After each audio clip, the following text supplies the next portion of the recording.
Hi friends, ലിനീസ് food കോർണറിലേക്ക് എല്ലാവർക്കും സ്വാഗതം. നമ്മളിന്നൊരു വളരെ എളുപ്പം തയ്യാറാക്കാൻ പറ്റിയ ചിക്കൻ കറിയാണ് ചെയ്യാൻ പോകുന്നത്. ഗ്രേവിയോടുകൂടി ചിക്കൻ കറിയാണിത്. അപ്പോൾ തുടക്കക്കാർക്കൊക്കെ പറ്റിയ രീതിയിലാണ് പെട്ടെന്ന് തന്നെ തയ്യാറാക്കിയെടുക്കാൻ പറ്റിയ ഒരു രീതിയിലും കൂടിയാണ് നമ്മൾ ഈ ചിക്കൻ കറി തയ്യാറാക്കുന്നത്. ഇപ്പോൾ ചപ്പാത്തിക്കും പൊറോട്ടയ്ക്കൊക്കെ വളരെ ടേസ്റ്റി ആയിട്ടുള്ള രീതിയിലുള്ളൊരു ചിക്കൻ കറിയാണിത്. അപ്പോൾ നമുക്കത് എങ്ങനെയാണെന്ന് നോക്കാം. അതിനു മുന്നേ നമ്മുടെ ചാനൽ ഇതുവരെ സബ്സ്ക്രൈബ് ചെയ്യാത്തവരൊന്ന് സബ്സ്ക്രൈബ് ചെയ്യുക. തൊട്ടടുത്ത ബെല്ലൈക്കനും കൂടി ഒന്ന് പ്രസ് ചെയ്യുക. പിന്നെ നമ്മളെല്ലാ ദിവസവും രാവിലെ 6 മണിക്ക് ഇതുപോലെ വ്യത്യസ്തങ്ങളായ വീഡിയോസ് അപ്ലോഡ് ചെയ്യുന്നുണ്ട്. അതിൻ്റെ നോട്ടിഫിക്കേഷൻസ് നിങ്ങൾക്ക് കിട്ടുന്നതിന് വേണ്ടി ഓൾ എന്ന ഓപ്ഷനും കൂടി ഒന്ന് പ്രസ് ചെയ്തേക്കണേ. അപ്പോൾ നമുക്ക് വളരെ സ്വാദിഷ്ടമായ നമ്മുടെ ചിക്കൻ കറി എങ്ങനെയാണ് തയ്യാറാക്കണമെന്നൊന്ന് നോക്കാം. ഞാനിവിടെ ഒരു കടായി വെച്ചിട്ടുണ്ട്. അതിലേക്ക് 4 സവാള ഞാൻ ചെറുതാക്കി കട്ട് ചെയ്ത് ചേർത്ത് കൊടുക്കുവാണ്. അപ്പോൾ അത് നല്ലതുപോലെ ഒന്ന് വഴറ്റിയെടുക്കാം.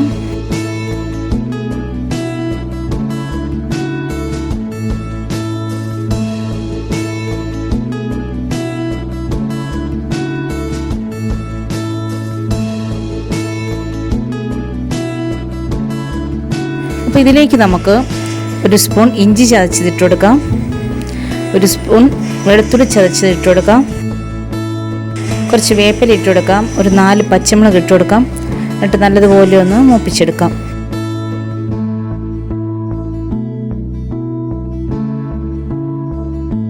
ഇപ്പോൾ സവാളയൊക്കെ നല്ലതുപോലെ മൂത്ത് വന്നിട്ടുണ്ട്. അപ്പം നമുക്കിതിലേക്ക് ഒരു 3/4 സ്പൂൺ മഞ്ഞൾപ്പൊടി ചേർത്ത് കൊടുക്കാം, 1 സ്പൂൺ മുളക് പൊടി ചേർത്ത് കൊടുക്കാം. ഇനി നമുക്കിതിലേക്ക് ഒരു 2 സ്പൂൺ മല്ലിപ്പൊടി ചേർത്ത് കൊടുക്കാം.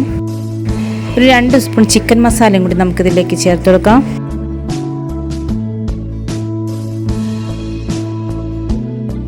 അര സ്പൂൺ പെരിഞ്ജീരകത്തിൻ്റെ പൊടിയും കൂടി നമുക്കിതിലേക്ക് ചേർത്ത് കൊടുത്തതിന് ശേഷം വീണ്ടും നല്ലതുപോലെ ഒന്ന് മൂപ്പിച്ചെടുക്കാം.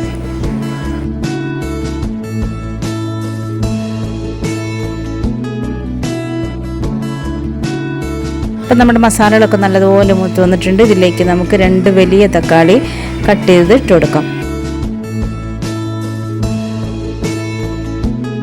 എന്നിട്ട് വീണ്ടും വഴറ്റി കൊടുക്കുക. തക്കാളിയൊക്കെ ഒന്ന് സോഫ്റ്റ് ആവുന്ന വരെ തന്നെ നമുക്കിതൊന്ന് വഴറ്റി കൊടുക്കാം.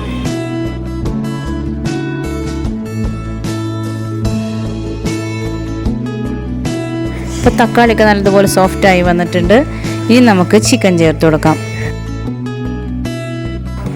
അതിനുശേഷം വീണ്ടും നല്ലതുപോലെ ഒന്ന് വഴറ്റി ആ ഗ്രേവിയൊക്കെ ആ മസാലയൊക്കെ എല്ലായിടത്തും ആവുന്ന രീതിയിൽ നമുക്കൊന്നാക്കി കൊടുക്കാം.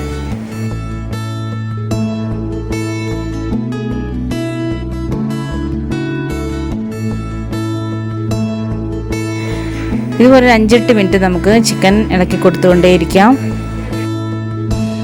ചിക്കൻ്റെ ആ പിങ്ക് കളർ മാറി ഒരു വൈറ്റ് കളർ ആവുന്ന വരെ നമുക്ക് ഇത് ഇളക്കി കൊടുക്കാം.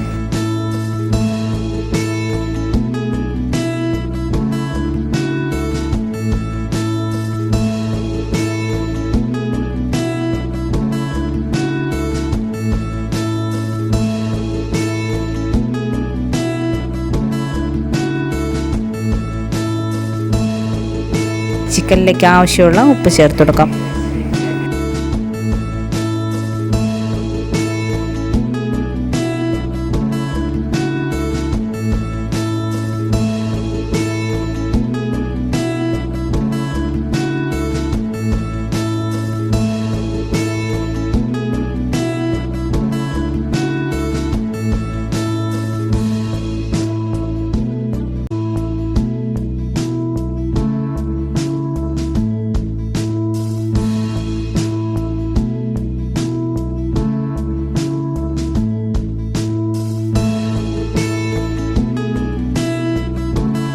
അപ്പോൾ ചിക്കനിലേക്ക് ഇനി നമുക്ക് ഒരു 3 ഉരുളൻകിഴങ്ങ് കട്ട് ചെയ്ത് നമുക്കിതിൽ ചേർത്ത് കൊടുക്കാം.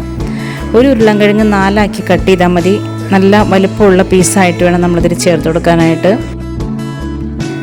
വീണ്ടും നല്ലതുപോലെ ഒന്ന് ഇളക്കി കൊടുക്കുക. ഇനി ഇതിലേക്ക് നമുക്ക് ഗ്രേവിക്ക് ആവശ്യമുള്ള വെള്ളം ചേർത്ത് കൊടുക്കാം.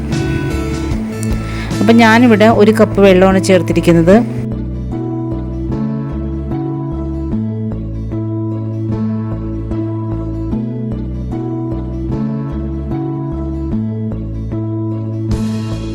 ഉരുളൻകിഴങ്ങൊക്കെ ശരിക്കും ഗ്രേവിയിലേക്ക് താഴ്ത്തിയിട്ടതിന് ശേഷം നമുക്കിത് മൂടി വെച്ച് ഒരു 10 മിനിറ്റ് മീഡിയം ഫ്ലെയിമിൽ കുക്ക് ചെയ്യാം.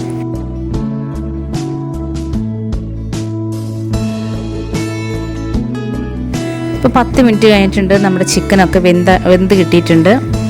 അപ്പോൾ നമ്മൾ പൊട്ടറ്റോ സ്പൂൺ കൊണ്ടൊന്ന് കട്ട് ചെയ്യുമ്പോൾ കട്ടായി വന്നു കഴിഞ്ഞാൽ കറക്റ്റ് നമ്മുടെ ചിക്കൻ്റെ വേവായി. അപ്പോൾ നമുക്കൊരു പൊട്ടറ്റോ ഒന്ന് കട്ട് ചെയ്ത് നോക്കാം. കറക്റ്റ് വേവായിട്ടുണ്ട്. അപ്പോൾ ചിക്കനും നമുക്ക് വേവായി കിട്ടിയിട്ടുണ്ട്. അപ്പോൾ നമുക്കൊരു 2-3 മിനിറ്റും കൂടി ഇതേ ലെവലിലൊന്ന് കുക്ക് ചെയ്ത ശേഷം നമുക്ക് നമ്മുടെ സ്റ്റൗ ഓഫ് ചെയ്യാം. അപ്പോൾ ഗ്രേവിയോട് കൂടിയ നമ്മുടെ ചിക്കൻ കറി ഇവിടെ റെഡിയായി കഴിഞ്ഞു. വളരെ പെട്ടെന്ന് തന്നെ ചെയ്തെടുക്കാൻ പറ്റിയൊരു ചിക്കൻ കറിയാണ്.